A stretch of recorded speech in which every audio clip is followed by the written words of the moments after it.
Porque eu gostaria que a gente falasse dentro do nosso podcast sobre cultura de uma forma um pouco mais ampla do que a agilidade em si, né? Então, a gente fala de cultura organizacional no Love the Problem, mas a gente fala ou sobre cultura de times, ou sobre coisas mais específicas da agilidade em si.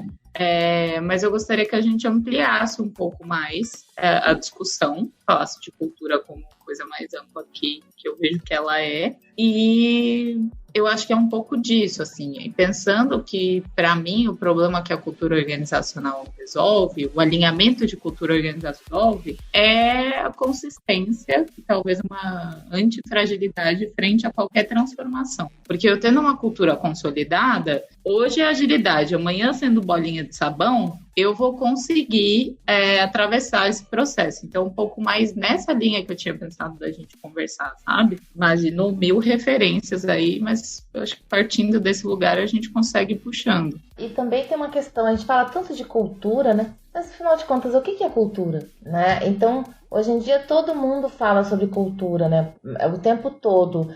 Mas agilidade é cultura, tudo é cultura. Tá, e o que é isso? Né? Como é que eu faço isso? E se a gente parar pra pensar, a gente tá construindo a cultura o tempo todo, né? Essa coisa o que é cultura é muito interessante. Primeiro que quando eu falo de cultura, eu não tô dentro da agilidade. Nunca tive. Então é muito interessante você ter falado isso, Raquel, porque eu fico, me sinto um pouco mais confortável, porque de fato a agilidade pra mim é algo muito recente, assim, dos últimos 1 ano e meio, 2 anos no máximo, né? Já se falava antes, mas eu nunca tinha vivido. Agora a cultura como um todo eu já tô um pouquinho mais acostumada. E realmente, o que é cultura? Esses dias eu li em algum lugar, as minhas referências são ótimas, tá? Eu já logo aviso. Eu li em algum lugar, não lembro quando, não lembro quem falou, não lembro absolutamente nada. O HD aqui mental não é dos melhores, mas eu sei que em algum lugar alguém fala assim, a gente fala muito sobre o processo de aculturamento. Eu sempre usei muito, né, essa expressão. E a pessoa fala assim, é um pouco problemático isso, né? Porque a gente diz que, quer dizer, não existia uma cultura antes naquele lugar, entre aquelas pessoas. E aí a gente chega falando, vamos fazer um aculturamento. Dane-se o que rolou antes, né? E acho isso, não sei se é um tanto quanto arrogante ou ingênuo de achar que ali era só mato quando a gente chegou pra chegar impondo alguma cultura, né? Tem um ponto que é bem disruptivo, porque cultura sempre foi um assunto de RH, né? Então, aquele momento em que você fala assim, mas cultura realmente é um assunto para o RH cuidar ou é construído por todo mundo e todo mundo tem que cuidar? É tanto que quando a gente trabalha a cultura, o RH já fala, epa, mas esse assunto é meu. Aí você fala, ué, é só seu? Então, como é que a gente vai empacotar isso a partir de agora? Até porque, principalmente com o advento da agilidade, essa questão dos times, né, todo mundo construindo cultura, todo mundo olhando cultura, mindset ágil, agilidade é cultura, né, o RH, ele talvez tenha que reavaliar um pouco a sua forma de lidar com a cultura, né? Então, essa é uma pimenta que talvez seja interessante. Então, com essa frase, a gente começa o Love the Problem de hoje. Solta a vinheta, Léo. Olá, seja bem-vindo ao Love the Problem, o podcast oficial da Knowledge 21, ou K21 para você que já é da família.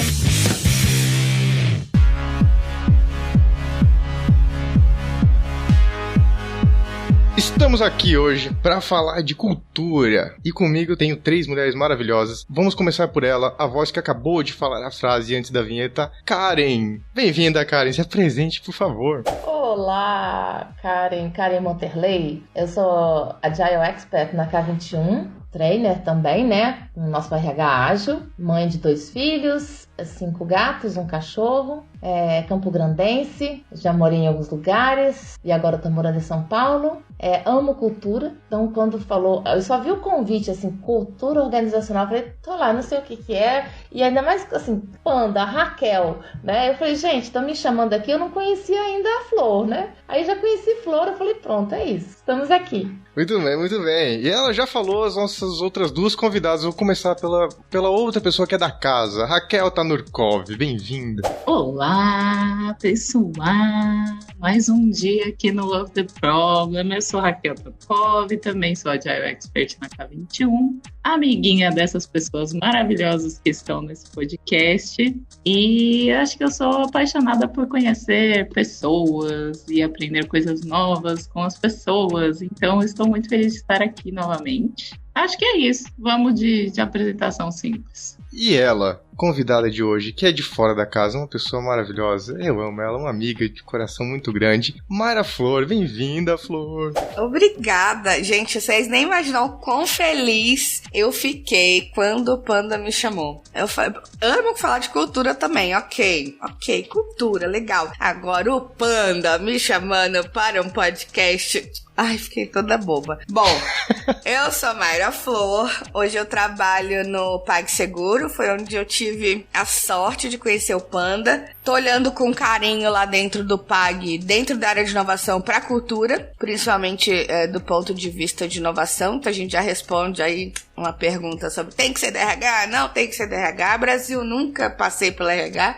e tô aí olhando pra cultura há alguns anos. Eu moro em São Paulo, nasci na Chapada Diamantina, tenho aí um mix de baiana retada com um sotaque meio carioca que veio da família, caiçara de criação, uma mistura bem louca. E muito legal. E sou mãe da Atena, mãe de pet, né?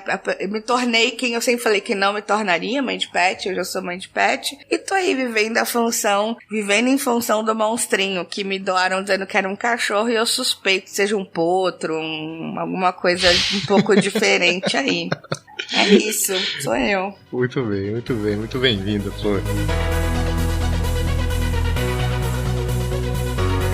E a gente tá aqui pra falar de cultura, né? Vocês já viram ali pela abertura, pelo comecinho. Mas a gente falar de cultura assim, ó, de uma forma super ampla. A gente tava discutindo um pouco antes aqui que aspectos que a gente pode explorar nesse papo. E daí, a Raquel trouxe uma parada que ficou aqui, ó, na minha cabeça, que é, ela falou a seguinte frase, olha que frase bonita, alinhamento de cultura organizacional. Eu achei isso muito bonito, muito chique. Eu anotei no post-it, eu vou colar aqui na minha frente pra ficar refletindo sobre isso. E daí eu queria saber de vocês, que problema que a gente resolve, afinal de contas estamos aqui no Love the Problem, que problema a gente resolve tendo um bom alinhamento da cultura organizacional? Eu acho que o problema o que a gente resolve tendo esse alinhamento é ir todo mundo pro mesmo lugar. Eu acho que tem uma parada que eu vejo muito acontecer quando não existe esse alinhamento, que é muito mais comum do que, sei lá, as pessoas imaginam, né? Muitas pessoas lutando por coisas diferentes. Aí fica aquela coisa de louco, né? Cada um vai para um lado e não chega em lugar nenhum. Então eu acho que resolve o problema da gente ir pro mesmo lugar. Todo mundo concentrar seus esforços, suas energias num mesmo objetivo. Sonho. Não acontece nunca, é difícil. Mas eu acho que resolveria esse problema se existisse. Acho que o problema que a cultura resolve é o alcance dos resultados que todo mundo espera tanto. Então, quando a gente está falando sobre cultura organizacional, a gente está falando sobre o engajamento também das pessoas em prol das ações, das iniciativas organizacionais, do que a gente está fazendo, do que se espera, né? Então, consequentemente, o engajamento, o olhar sobre as pessoas, o envolvimento, o acolhimento, tem vários movimentos que a cultura permite que as pessoas se sentem contribuindo mais, se sentem pertencendo mais, né? E aí o resultado ele vem, é incrível isso. Eu acho que ele acontece a partir disso, né? E eu tenho percebido cada vez mais que também trata, assim, resolve um pouco o problema da sustentabilidade, né? Da transformação, assim, né?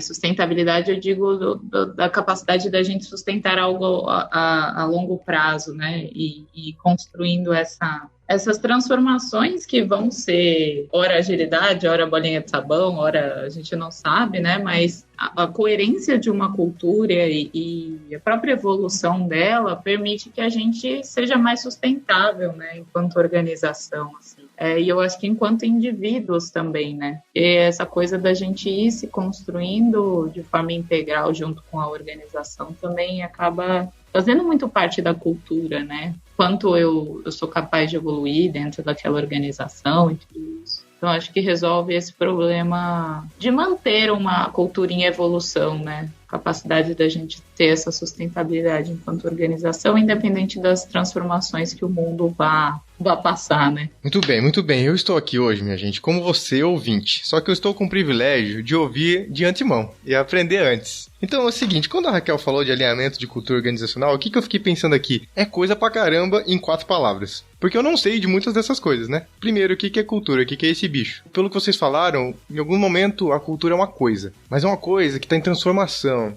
que envolve as pessoas que estão ali ao redor, tem uma noção de pertencimento. E toda vez que falam cultura, na minha cabeça, vem automaticamente uma parada tribal, assim, né? Um comportamento, prática, expectativa ali entre as pessoas, entre um grupo de pessoas. E daí, sei lá, eu vou lá pra, tipo, a cultura brasileira, que em falar isso de forma ampla também é super grande, né? Porque a cultura lá do norte, nordeste, a cultura do sudeste e do sul, completamente diferente, assim, pensando em práticas, comportamentos, enfim. Sei lá, a cultura pop, né? Tudo que envolve ali a cultura pop, tudo que tá ao redor disso e tudo mais. Mas eu não sei dizer o que é cultura. Alguém arrisca? Alguém me ajuda? Por favor, conta um pouquinho o que é cultura. Eu tenho uma frase de uma pessoa, enfim, que eu admiro muito e aprendi muito aí dentro do meio profissional, que é o Denis. Eu trabalhei com ele num outro lugar e ele dizia que cultura era o pior comportamento aceitável dentro daquele lugar. Que isso dizia muito sobre o lugar, né? Porque é o que pior podia acontecer que as pessoas iam aceitar. Aquilo dizia o que era a cultura daquela empresa ou daquele grupo. Ou, então, qual é a prática, ou qual é a fala, ou qual é a ação, a pior ação que pode acontecer, que as pessoas falam assim, ok, aceitamos, estamos ok com isso. Então, essa é a nossa cultura. Eu, que parafraseando o grande Denis Balaguer, digo que é o pior comportamento aceitável num ambiente, ou, enfim, em qualquer situação. Interessante isso que você falou, viu? Eu tava viajando aqui e eu quero conhecer o Denis, né? Porque já o admiro. Porque a cultura tem a ver com isso, né? Tem a ver com símbolos, crenças e tal. Tem uma frase bonita sobre isso. Mas o que é interessante é que quando a gente fala, por exemplo, dentro da cultura você tem a crença, né? Fala sobre as crenças. Só que a gente não fala também das crenças limitantes, né? E aí, o que você acabou de dizer, na verdade, na minha opinião, acaba tendo muito a ver com essas crenças limitantes que a gente impõe muitas vezes dentro de uma cultura e que vai restringir as pessoas até de criar, até de colaborar, até de tantas outras coisas, né? Então, a cultura que a gente constrói no dia a dia é que permite ou não o bom desenvolvimento da nossa organização. E é muito curioso porque às vezes a gente está mergulhado naquela organização, está acreditando que está construindo a melhor cultura, quando na verdade muitas vezes as pessoas não estão dando o todo de si, não estão entregando ali o melhor de si por conta da cultura, né? E talvez dessas crenças limitantes que são forçadas no dia a dia pelos comportamentos, né? Pelos piores comportamentos. Linda essa frase, adorei. Bem interessante mesmo, porque eu acho que se a gente for trazer pro mundo dos conteúdos, né, práticos, assim, você vai ver que tem 800 mil autores que vão falar de cultura a partir da perspectiva da sociologia, da antropologia. Então, por exemplo, quando se fala da cultura brasileira, talvez a gente tenha que ir para um viés de sociologia, talvez a gente tenha... E aí cada um desses mundos é um mundo completamente diferente, né? E quando a gente fala de cultura organizacional, a gente vai ter alguns autores que vão falar sobre o tema. A gente tem estudado recentemente, para fazer trabalhos dentro de organizações, o Richard Barrett, que é um tiozinho muito fofo, velho, homem, branco, né? Mas, assim, grande maioria dos escritores de cultura ainda tem essas características, mas a gente tem outras pessoas que vão falar sobre cultura de alguma outra forma, né? Então, se você for pensar na Brené Brown, ela vai falar sobre a vulnerabilidade enquanto um comportamento que constrói uma cultura. Então, dá para pensar. Mas o que o Barrett vai usar de frase é: cultura é o nosso jeito de fazer as coisas. E aí, quando a gente, na K21, vai fazer um trabalho de cultura, a gente fala do cone de alinhamento cultural, né? Que ele vai das coisas mais tangíveis para aquilo que é mais intangível. O Ken Wilber também vai usar os quadrantes do objetivo, subjetivo, pessoal e coletivo. E a cultura, ela mora no coletivo subjetivo e também no coletivo objetivo. E vamos de brisa.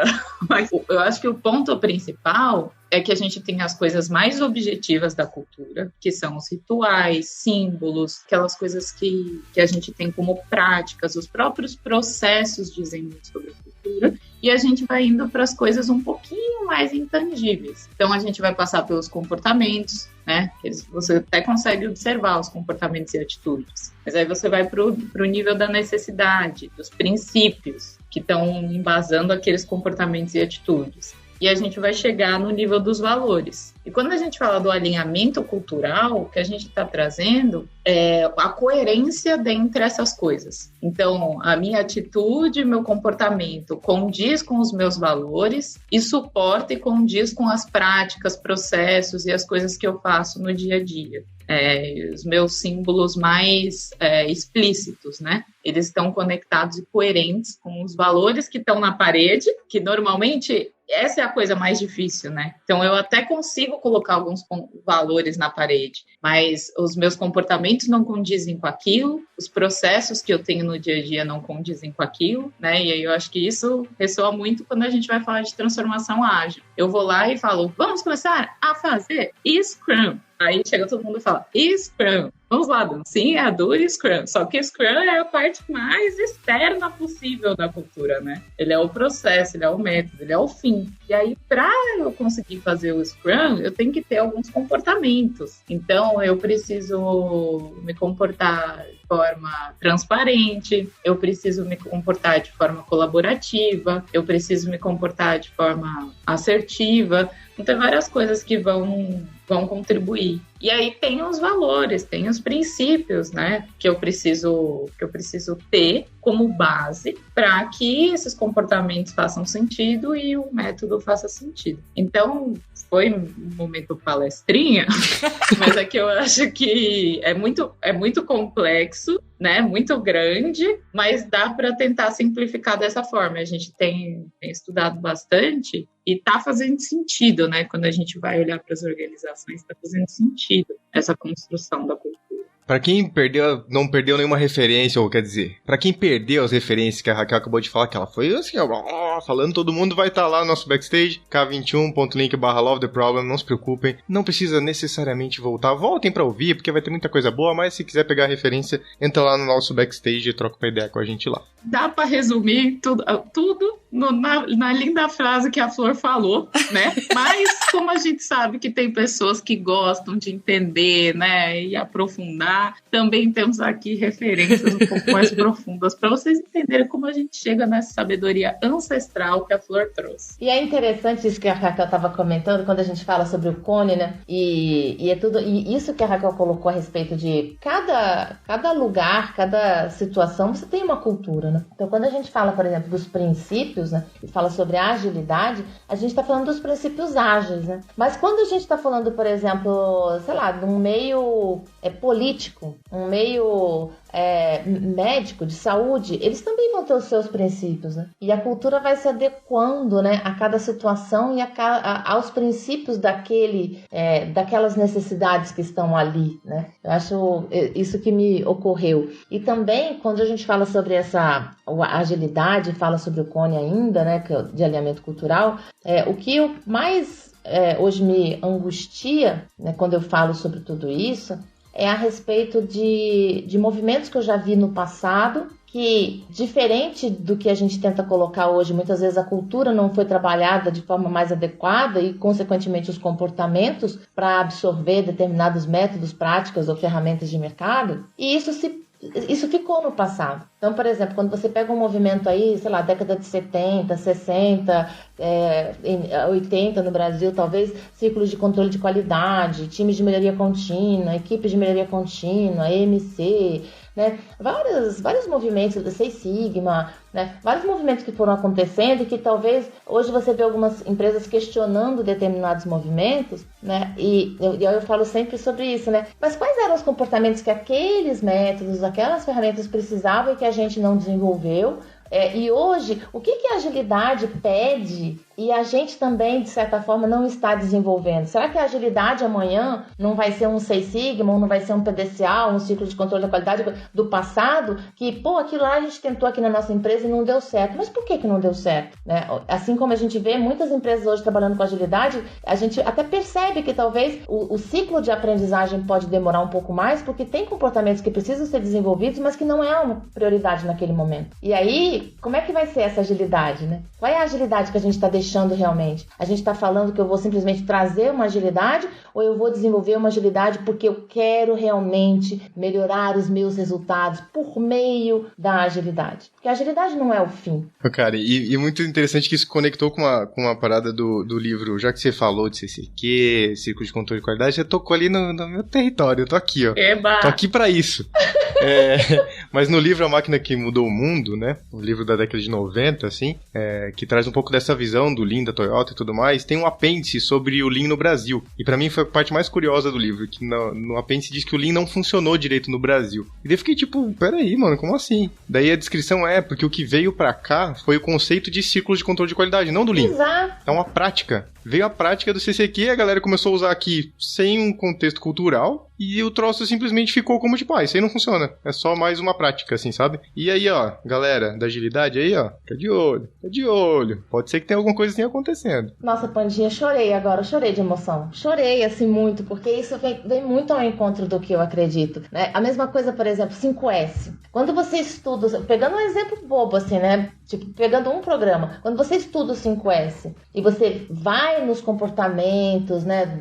Foi desenvolvido lá no Japão, pós-guerra e tal. Nossa, é um programa maravilhoso. É um programa maravilhoso que ele permeia todo aspecto de engajamento, motivacional, né? Enfim, uma série de coisas. É que da forma que foi trazido, ele veio como um housekeeping, né? Eu preciso arrumar minha casa, preciso fazer uma faxina aqui, faz o 5S. Ou seja, você distorce completamente todos os princípios, todos os comportamentos que estão ali, né? E então a gente tem que ficar atento mesmo. Eu acho que o grande problema como eu acho que qualquer coisa na vida não funciona, é a gente tentar socar a goela abaixo das pessoas, uma parada sem saber exatamente por que aquilo tá acontecendo. Então, quando a gente fala de cultura, é mais fácil a organização, ou o grupo, enfim, seja lá o que for, entender onde quer chegar e depois disso entender quais são as ferramentas que vão levar aquelas pessoas, aquela organização até aquele objetivo, né? A gente acaba perdendo muito dessas boas práticas de temas interessantes, porque as pessoas ali não estão preparadas para aquilo, né? Então é mais fácil a gente entender onde que eu quero chegar com aquilo, né? Onde eu quero levar a organização, e daí depois eu vou ver o que vai me fazer. Vou de carro, vou de patinete, como é que eu vou chegar lá, né? Eu enxergo muito dessa maneira. E eu acho que tem uma outra coisa que é legal a gente dizer também, que não tem errado, né? Eu vejo isso bastante, não tem errado.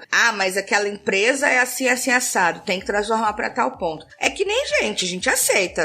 Entra pra aceita que dói menos. Eu acho que o importante é ter claro pra todo mundo que se, por exemplo, tem no mercado a gente ouve, porque a Ambev tem uma cultura mais agressiva, pipipi, popopó, uma coisa mais... Olha o meu pipipi, popopó aí. Ainda bem, a marca da Flor está aqui no Love the Problem. Uma coisa mais canibalista e tal, não sei o quê. Aí a gente vai para uma outra empresa qualquer que diz, né, sai ali da boca pra fora, numa propaganda ou outra não, porque o cliente é a parte mais importante do nosso trabalho, a gente faz tudo pro cliente. E aí quando você vai vendo as coisas rolando, você vê que aquilo não é muito real, né? E tudo bem, mas porra, senta e fala, tô cagando pro meu cliente. Eu quero fazer do jeito que eu quero e ponto. E a cultura é essa. Ok, tudo bem, não tá errado. Eu acho que o grande ponto quando a gente fala de cultura, e do ser humano também, as pessoas e as empresas quererem parecer algo que elas não são. Gente, aceita. Porra, sou assim, é isso aí, Brasil. Vou seguir assim, vou trabalhar assim com base no que eu tenho, né? Aí você pega uma metodologia, um ferramental e tal que não funciona, e aí a culpa é do negócio lá. Ai, gente, nossa, dessa aula de Jump Fit que eu entrei não dá certo. Porra, odeio Jump Fit, sabe? Não funciona pra mim. Por que aí a culpa é do Jump, sabe?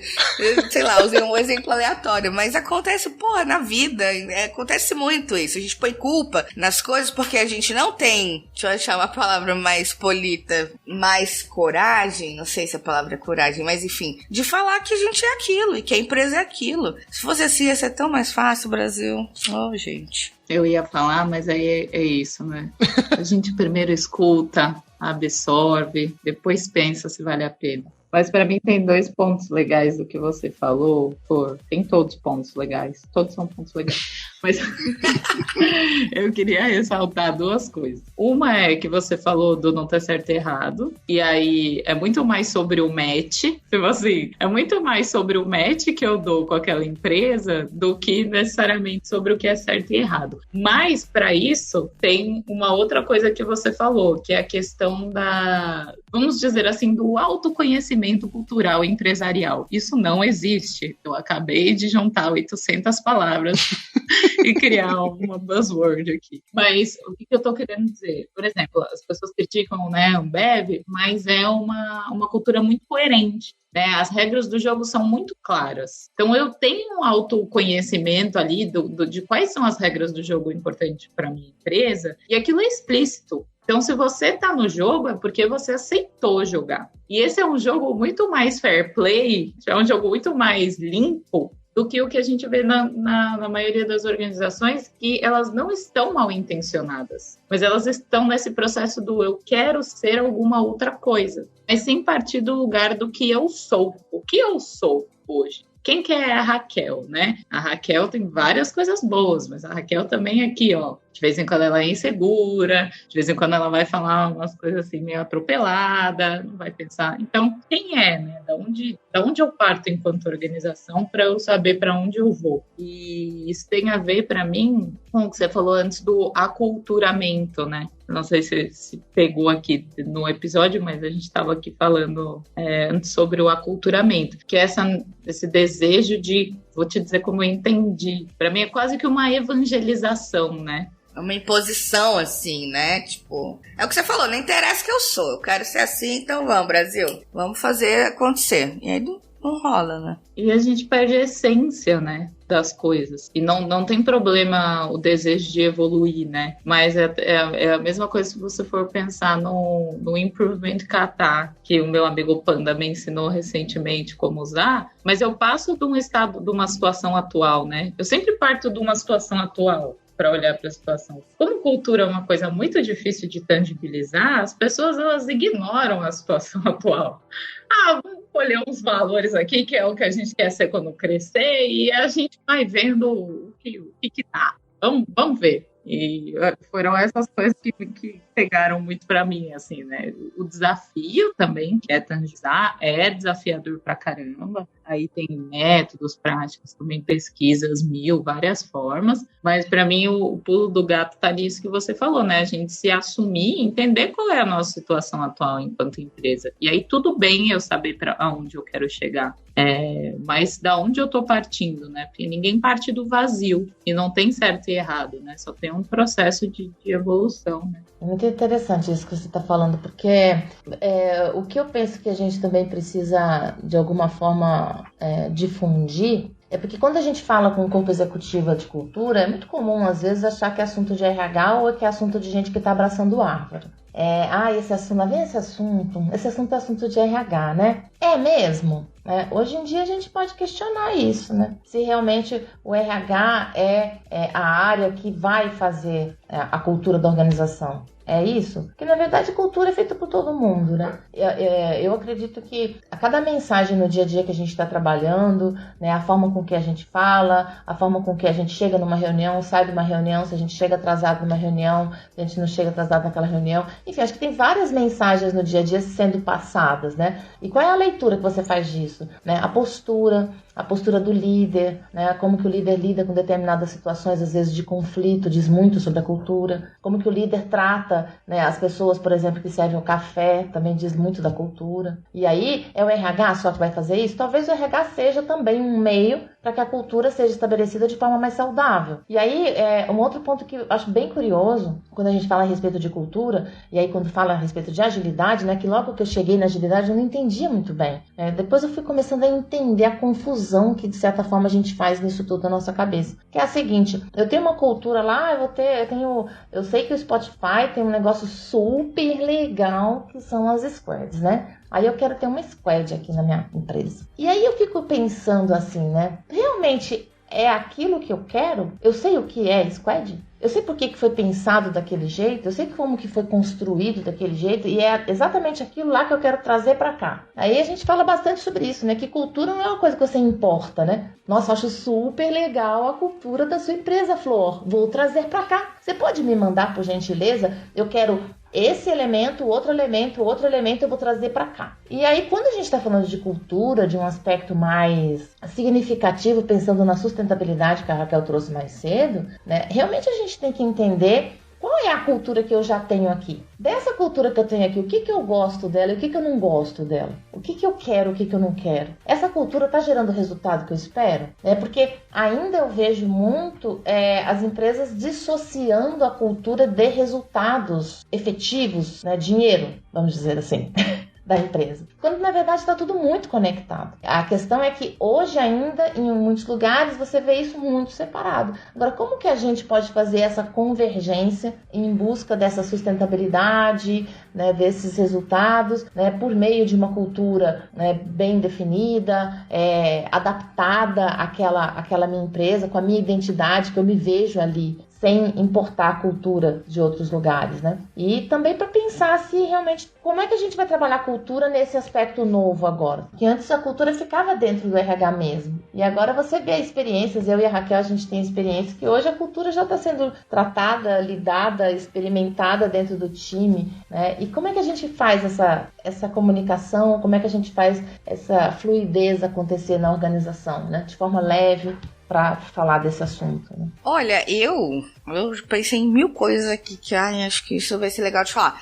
Eu tenho uma visão em relação à parada da RH que é um pouco diferente disso. Hoje, eu, Mayra, enxergo que cada vez mais o RH está se posicionando como uma área dentro de uma companhia para falar de cultura. Eu enxergo que antes, acredito que estava muito por uma questão mais compliance do rolê do que do ponto de vista estratégico. Eu enxergo hoje o RH no movimento aí de que quando você vai contratar, você vai ver as pessoas, você vai lidar com essas pessoas, você já tem uma clareza maior do que a cultura, né? Porque a gente tá falando mais disso, né? É uma coisa, um assunto mais latente hoje. Antes era, aqui funciona assim, você quer ganhar seu salário, você se encaixa, e ok, as pessoas não tinham muito também essa percepção de olhar e falar, nossa, tem a ver essa empresa que eu tô trabalhando? Eu acho que isso é uma coisa mais atual, assim, das últimas gerações, né, do tal do propósito, né? A galera gosta de falar do propósito. Então, assim, isso tem a ver, tá de acordo com o meu propósito, eu entendo e tal. E hoje eu enxergo a RH como uma pecinha mais atuante nesse sentido. Eu acho que cada vez mais o RH pode se colocar como alguém que olha para a cultura. Eu acho que antes era uma coisa muito, como eu posso dizer, que descia, né? Vinha lá da liderança e, a gente vai fazer assim, assim, assado, a gente é assim, assim, assado, e essa é a cultura da empresa, e as pessoas vão se moldando aquilo. Hoje eu vejo que nem tanto. Por exemplo, eu nunca trabalhei no RH, eu comecei na área de inovação, ainda tô em inovação, e tô pra parte de olhar pra cultura, de gestão da mudança e tudo mais. Então, nunca na verdade, tive muita interface com a RH, tá, gente? Sempre foi uma coisa muito da liderança com a área de inovação, que é aquela coisa, precisamos inovar, precisamos ser ágeis, né? Vamos, soca a goela abaixo, a galera gosta de fazer isso. Mas essas pessoas estão prontas pra ser ágeis? Estão prontas pra serem inovadoras? A gente dá as ferramentas necessárias? A gente consegue prover o que é preciso para chegar nesse ponto? Nossa, eu acho que eu dei um rolê agora, que eu nem lembro por onde eu comecei. Eu acho que era da história do RH, que eu enxergo hoje, que cada vez mais o RH tá atuante quando se trata de cultura e estratégia da empresa, porque para mim as duas estão andando ali, correndo de mãozinha dada. Essa é a minha percepção.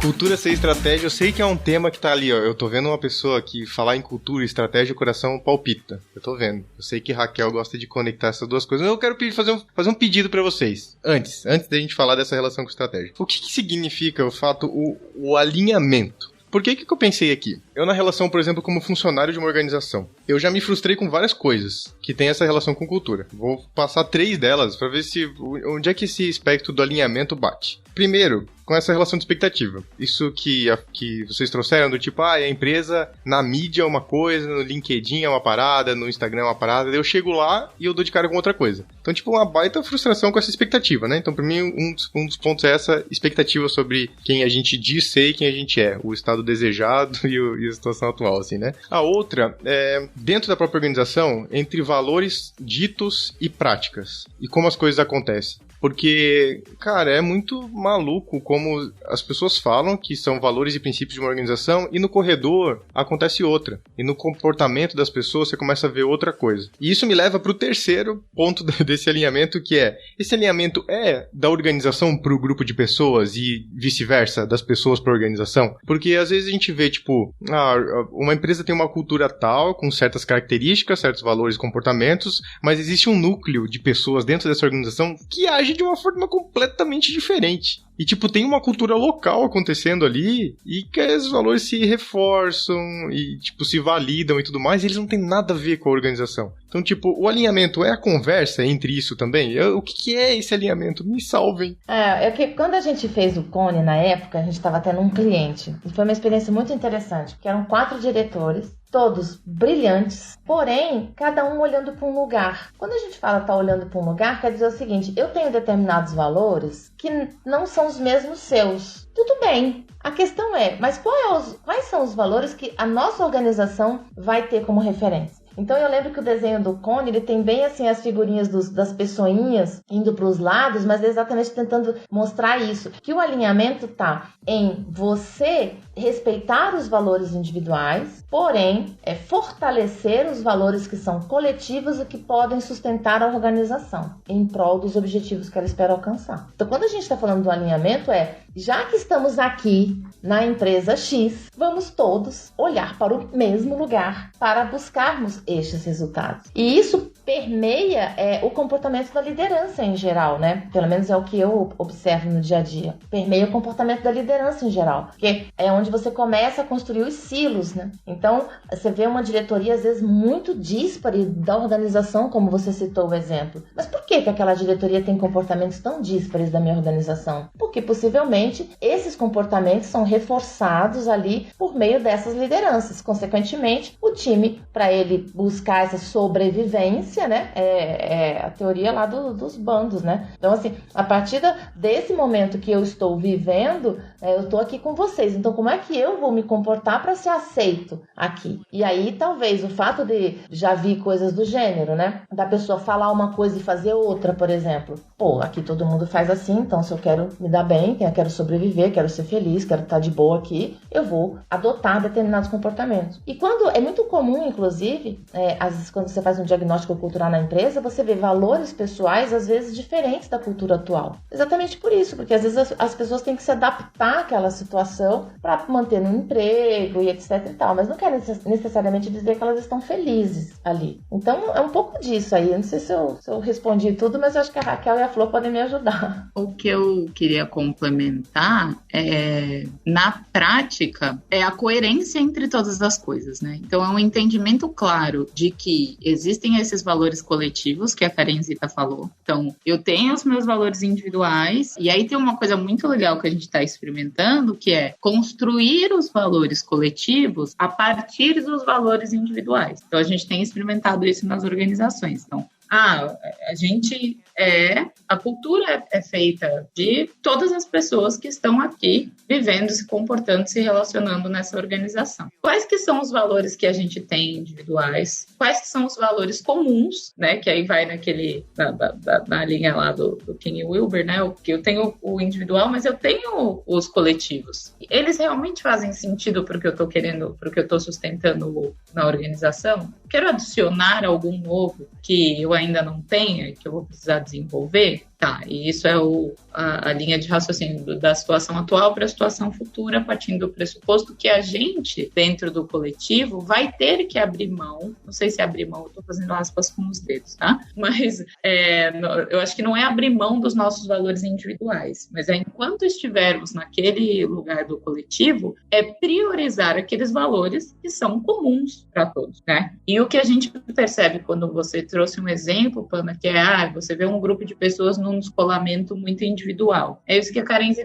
falou, né? Eu percebo que tem uma liderança ali, que ela tem a capacidade de colocar os valores individuais dela acima dos do coletivo. E aí, através de comportamentos, práticas e todas as outras coisas que vão vindo para construir a coerência desses valores, você vai vendo que a coisa se desloca. Então, eu, enquanto líder, percebi que tem um espaço, ou seja, tem um pior comportamento aceitável, que foi o que a Flor falou, que eu consigo colocar aqui na organização sem ninguém me dar bronca. Então, eu vou testando esse limite. E aí, eu vou levando os meus valores, a organização, para onde eu quero. Porque eu tenho poder de influência. Então, eu vou levando aquilo para os meus valores individuais. E aí, o que a gente busca com alinhamento é a coerência entre as coisas. É que as pessoas entendam que ali dentro daquela organização, os valores coletivos agora, eles são mais importantes do que os individuais, enquanto você estiver ali dentro daquele coletivo. O ideal, o sonho de princesa é que dê match, né? Então, eu vou trabalhar numa organização que os meus valores dão match.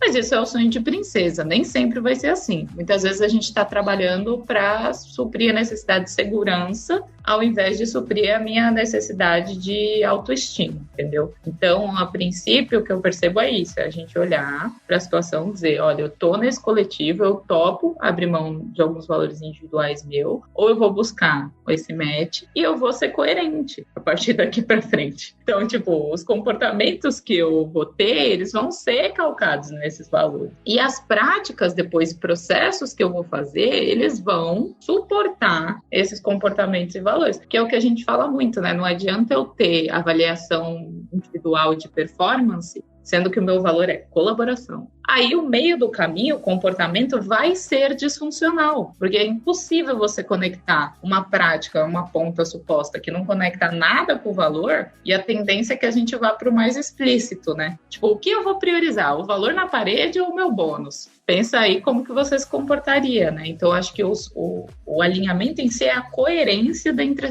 dessas... E é até interessante isso que a Cal tá falando, que a gente na K21 tem falado muito com os RHs que nós atuamos a respeito de contratar pessoas por valores, né? Porque a gente já vem há quanto tempo se contrata por competências, né? E aí a gente está ressignificando um pouco isso, porque acho que tem vários elementos que podem corroborar essa análise, né, de contratar por valores, e um deles são as próprias gerações que a gente está falando, né? Então, quando você está falando de gerações múltiplas, né, dentro de uma organização, hoje você não tem mais só um tipo de geração numa organização, você tem 4, 5 tipos de gerações numa organização. Então, como é que você vai falar com todas essas gerações? Talvez seja por contratando as pessoas, trazendo as pessoas, reforçando os nossos valores com os seus valores. Então, por exemplo, na própria K21 mesmo, de certa forma, como nós trazemos as pessoas para a K21 são pelos valores da K21. Né? Esses valores estão relacionados. E isso, né, no processo, por exemplo, de contratação de pessoas, pode ser super influenciado a partir de uma análise de cultura. Que só vai fazer sentido, Panda, se tiver coerência. Porque se não tiver coerência, você vai falar, fizeram um match cultural aqui. Sentei aqui na cadeira. Esse match só funcionava pra mim, né? Tipo assim, só eu tô trabalhando nessa cultura aqui. Passei no processo seletivo, tenho match cultural. Todas as outras pessoas estão trabalhando em outra cultura, mas eu vim trabalhar nessa aqui, né? Então, tudo isso são coisas que a gente não trabalha com consciência ainda dentro das organizações. Talvez esse seja a coisa mais importante, independente de quem vai facilitar o processo, que o que eu percebi, que eu ouvi a Flor falar, foi um pouco dessa linha, né? Hoje ela vê o RH facilitando esse processo mais do que antes, e a Karenzita, o que eu ouvi a Karenzita falar foi, eu gostaria que o RH fosse mais facilitador e menos detentor do conhecimento, né? Então, o que eu percebi isso. Então, independente de quem estiver facilitando, seja o RH ou qualquer outra coisa, é importante que a gente comece a ter consciência sobre isso. Exatamente, é bem interessante. Eu concordo com absolutamente tudo que elas falaram, mas acho que ainda tem um ponto que é muito preocupante, que eu vejo muito aqui. Mesmo que tudo isso esteja alinhado, E eu acho que é algo que responde às suas três questões, Panda, é a comunicação. As pessoas e as empresas têm uma questão com se comunicar que, olha, porque assim, pode estar tudo alinhado, pode ser coerente. Se eu não comunico isso, eu não tenho como esperar que as pessoas, por telepatia ou sei lá como, entendam que aquilo tá rolando. Então, eu enxergo a comunicação como um dos mais importantes pilares dentro de do que seria, do que deveria ser a cultura de uma empresa, porque não tem como a gente saber. Então, quando a gente valores e tudo mais, hoje eu acho muito que deveria existir um processo de revisão de cultura, assim. Acabei de inventar isso. Mas, assim, de vez em quando fazer um cheque de sanidade ali pra ver se é aquilo mesmo, né? Porque as pessoas mudam. As pessoas entram e ao meu ver, a cultura a gente pega a liderança, até se você for pensar de um jeito bem objetivo de um projeto. Você vai pegar a liderança, vai ver o que eles têm pra falar, vai achar um ponto de intersecção, vai pegar o povão, que é quem faz a máquina rodar, vai entender o que tá rolando, o que eles pensam, no que eles acreditam, vai achar outro ponto de intersecção, vai fazer jogar ali na máquina do poeta corporativo, vai sair as missões, os valores, os princípios, pronto, cultura tá feita. Se eu não comunicar isso, não tem como eu esperar que aquilo funcione, porque as pessoas não sabem. E a gente tem um problema aí estrutural de educação no Brasil, acho que do ser humano, sei lá, de interpretação, que é enorme. Cada um enxerga, cada um interpreta da maneira que convém. Então, se eu tenho algo que não tá muito claro ali, não foi bem comunicado, um valor, eu vou dar aquela puxadinha ali pra caber, pra aceitar pra fazer com que o meu comportamento seja aceitável, né? Então, eu acho que, claro, tem todo esse trabalho de construir isso, óbvio, esse é o principal, mas se não comunicar bem, aí já era, não adianta. Você pode ter um puta de um trampo, gastar uma energia do cão pra fazer a parada acontecer, fazer um belo de um diagnóstico, entender o que tá rolando. Se você não comunicar, filho, já era, você perdeu todo o seu trabalho. Eu acho que a gente pode começar, Panda, meu querido host. Conta. O que você acha da gente começar a falar sobre dicas? Dicas. Eu queria ver se a gente consegue muito rápido explorar só mais um ponto. Mais um ponto eu acho necessário nessa conversa. Eu vou perder essa chance de ter vocês três maravilhosos aqui, que é o seguinte: quando é que cultura se relaciona com estratégia? Porque a gente ouve falar muito de estratégia como só uma parada de negócio. E estratégia não é só negócio, né? Não é só negócio. Logicamente, a gente olha muito para resultado e resultado automaticamente bate em negócio. E a gente acaba olhando estratégia por esse viés, né? Mas qual é o impacto da cultura em estratégia das organizações, na opinião de vocês? Todo. Eu ia falar.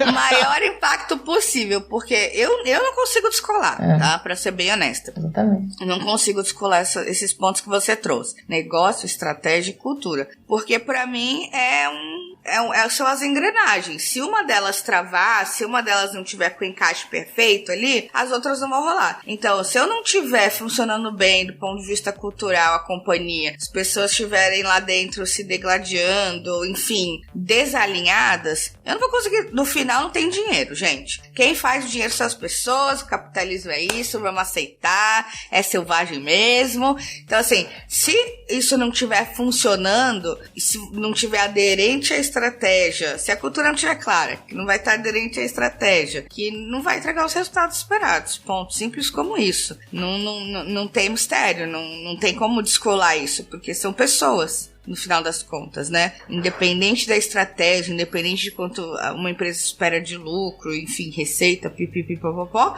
sem as pessoas isso não vai acontecer. Pessoas são cultura, então eu não consigo fazer essa separação aí, meu ponto de vista, né? Eu também não, e inclusive quando a gente fala do cone de alimento cultural, ele é exatamente sob esse olhar, né? É que as pessoas é que geram resultado. Agora, uma coisa que fica a dica é tipo assim...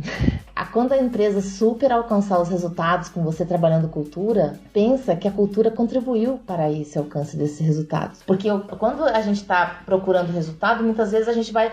o que eu tenho que fazer? Nossa, eu tenho que fazer isso, tenho que fazer aquilo. Tem uma série de ideias, né? E aí tem que fazer cultura. Quando você começa a focar na cultura, né? E começa a trabalhar e começa a fazer todas as outras iniciativas e todas se complementam e alcança aquele resultado, em geral é muito comum a gente falar assim, nossa, a área comercial foi maravilhosa, ela vendeu muito. A estratégia comercial foi brilhante, deu super resultado. Até concordo, mas não foi sozinha, né? aconteceu uma confluência de iniciativas, de assuntos que estavam coligados e que atuaram para alcançar aquela estratégia que foi desenhada, né? Então, só não esquecer a cultura depois, né? Esse ponto que você trouxe é bem interessante para mim, Karen, porque, na verdade, todos os pontos são interessantes. Ai, meu Deus, socorro, eu não sei priorizar. Porque, assim, ainda que possa ter sido um esforço só da área de vendas, qual que é a cultura que a área de vendas teve que eu não estou tendo no resto da minha empresa? De repente, pode ser essa uma reflexão, né? Exato. E eu acho que tem uma coisa interessante quando a gente fala de estratégia e de tática, porque o que eu percebo as pessoas falando, né? A cultura não impacta na estratégia. Talvez você esteja olhando estratégia a partir de uma visão tática, que é tipo assim, olha, eu atingi 12 mil vendas no background de, sei lá, entendeu? Eu tinha, tipo, uma métrica, um objetivo, um KPI muito claro para eu atingir esse KPI. Isso não é estratégia. Assim, isso é uma visão muito mais de coordenação e tática que eu vou fazer para trabalhar e atingir um objetivo do que estratégia. Quando a gente olha para a estratégia, a gente até pensa num tempo talvez um pouco mais longo ou num objetivo um pouco maior, no sentido de que eu estou direcionando para onde eu quero levar aquela organização e não que número que eu quero bater, né? O número, o resultado, ele é consequência, né? E a gente sempre vai olhar para ele, até porque sem ele eu não sei se eu estou chegando onde eu quero chegar. Mas o resultado, ele serve para eu mensurar se eu estou chegando aonde eu quero chegar. E não o contrário, né? Não dizer que eu simplesmente estou chegando porque eu bati tal resultado. E aí, quando eu olho para a estratégia a partir desse lugar, é impossível desassociar de cultura. E aí tem uma métrica interessante que o Titio Barrett, que a gente curte e usa, que é a entropia cultural, que ele vai falar que é o quanto, na verdade, a nossa energia dentro da cultura está sendo gasta com coisas completamente improdutivas. Então, dentro da organização, você está doando a sua energia de trabalho, certo? Quando você está doando a sua energia de trabalho, ela pode estar indo para alguma coisa produtiva, que vai te ajudar a construir aquilo que a organização quer, ou ela pode estar indo para um lugar completamente improdutivo.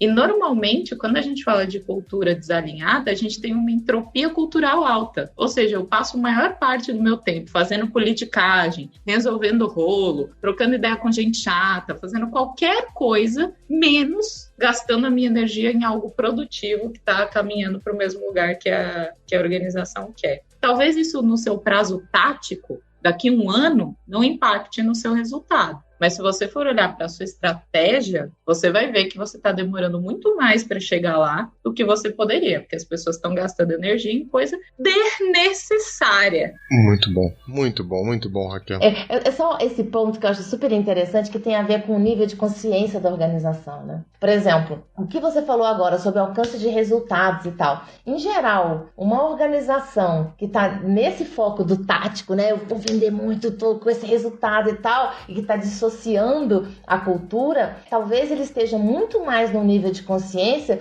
de atender as suas necessidades, né? Básicas, né? Exato, e não de pensar o negócio como um todo, a contribuição do negócio, o processo mais amplo, vamos dizer assim, né? De estratégia realmente, né? O Titio Barrett vai falar isso, né? Tipo, que a gente só consegue evoluir quando a gente percebe qual é o nível de consciência que a gente tá e o que falta para eu passar para ele, né? Porque também, se eu estou trabalhando no nível de necessidade ali do resultado tático, tem alguma coisa que está faltando dentro da organização que eu não estou conseguindo resolver ele. Então, também tenho que resolver ele para poder daí olhar para o próximo passo, né, da estratégia. Então, isso é bem interessante mesmo. Tá tudo bem, né? Que é o que a Flor falou, tá tudo bem, não tem certo e errado. Você só tá, talvez, num lugar diferente agora.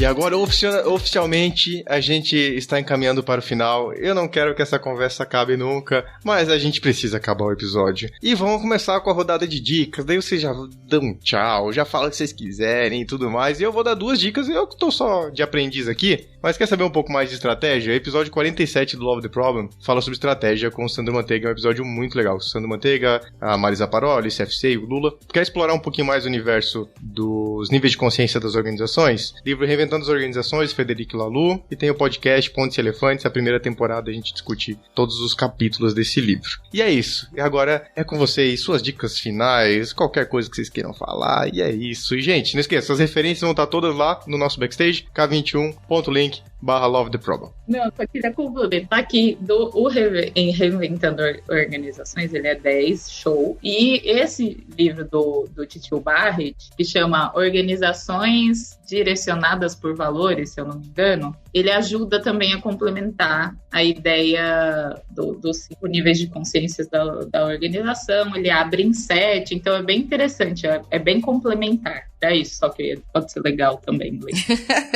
Organizações dirigidas por valor. Dirigidas por valor. Maravilha, gente. Minha dica é muito mais simples, não tem nome. A minha dica é: sejam honestos e comuniquem-se, porque no final das contas, se isso não acontecer, vai dar aquele boi na linha, nada vai rolar, não tem estratégia que solucione isso. Eu queria agradecer, vou dar dica, vou agradecer pela oportunidade. É muito, muito, muito massa poder falar sobre isso. Me traz um quentinho no coração, porque quer dizer que a gente tá olhando pra isso, né? Quando você começa a tocar em determinado assunto, é porque você direcionou a sua energia pra aquilo. E aí começa a pipocar, né? Que nem, não quero...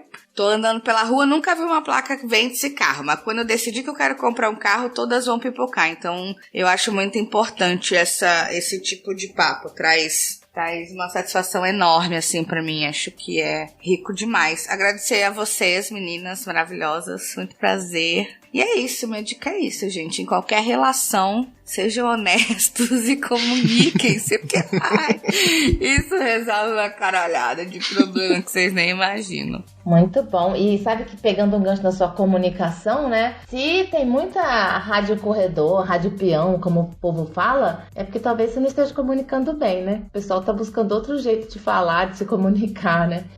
Acho que na cultura, é uma cultura bem estruturada e ela sustenta tudo, né? Com as turbulências, as dificuldades, né? As surpresas do mundo, enfim. Então, trabalhar cultura talvez é um meio também de sobrevivência mesmo das organizações, né? Eu acho que é isso. E muito obrigada pelo convite, a Raquel que juntou todo mundo com o Panda. Então, assim, muito obrigada pela oportunidade. Eu vou fazer uma ousadia agora, então.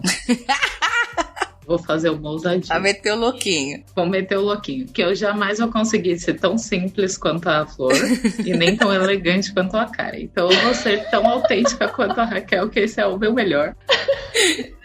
Maravilhosa. Ouvindo as dicas de vocês, eu lembrei também do meu querido Panda aqui, tá numa jornada de ler o livro da Teoria U, e ele fala uma coisa muito legal, o Otto Scharmer, que ele fala que a gente tem a capacidade de se desassociar das coisas, né? Então, primeiro ele fala que a primeira grande desassociação que a gente fez enquanto ser humano foi da natureza, né? Tipo, eu não sou parte, né? Tipo, a natureza, ela é uma coisa e eu sou outra coisa e eu posso controlá-la, sei lá, qualquer coisa desse tipo. E aí ele vai falando, vai construindo, e a gente percebe, ou pelo menos para mim caiu a ficha, o quanto eu me desassociei da maior parte das organizações que eu estava trabalhando. E quando os problemas culturais começavam a surgir, eu falava, isso não é problema meu, não sou eu que estou fazendo isso acontecer aqui, não sou, é fulano, ciclano, beltrano, qualquer um, menos eu, enquanto parte daquela cultura. Então, de repente, uma dica pode ser essa, né? A gente entender que a gente está construindo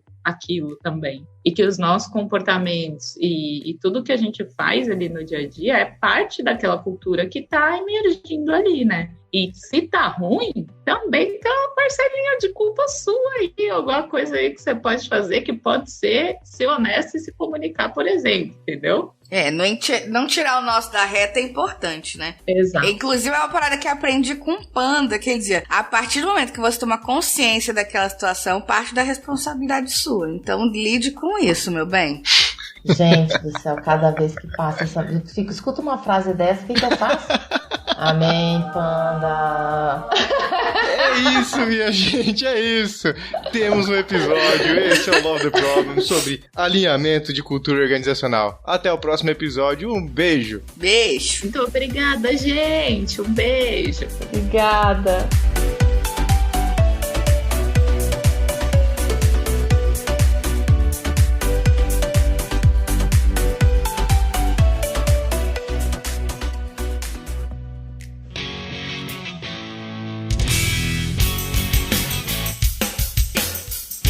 Você acabou de ouvir mais um episódio do Love the Problem. Esse podcast chega até você com o apoio da Knowledge 21. Confira mais um K21.com.br.